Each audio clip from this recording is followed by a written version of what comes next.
All right, so we got a 1970 GTX barn find up for sale here. This is a customer car. Car had been sitting about 30 years. Customer bought it, had it shipped to his home. He did a bunch of work to it himself.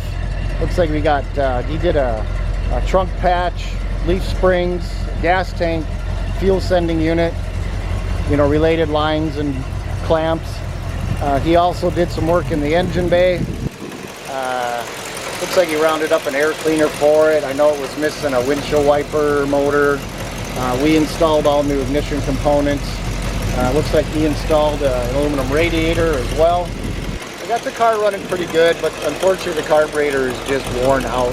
Throttle body's worn out, so every time you touch the linkage it likes to fall on its face a bit.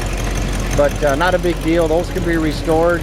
It is the original carburetor if you do want to restore it, or you can just buy another Holly and throw that on there. But again, a very, very solid car. Sheet metal's in amazing shape.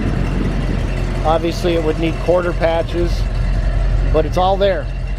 Again, this would be either a great driver as is with a carb, or have it restored. Interior itself is a little rough, you know, seats are ripped up, but again, it's all there. Looks like the console's got a little boo-boo going on there, but all the gauges work. Very, very clean car. One I'd love to restore or own myself, but again, too many toys.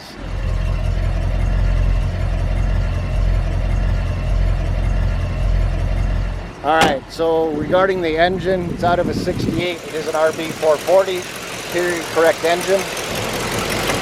There are no fender tags or build sheets with this car, but the VIN does match all the rest of the VINs we found on the car.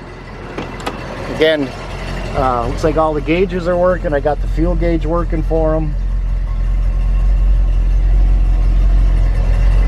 Underneath the dash, there's not like a million Scotch locks. This hasn't been sodomized. I don't see any home wiring, so that's nice that you're dealing with that. Again, very, very solid car. The underside of this car is in amazing condition. Floors, rails, torsion bar cross member, all of that's in excellent shape. Again, the customer did do a patch in the trunk in the very center, but the trunk extensions are in amazing shape. So there you go. Got a 1970 GTX barn find up and running and for sale at Lugnuts Garage.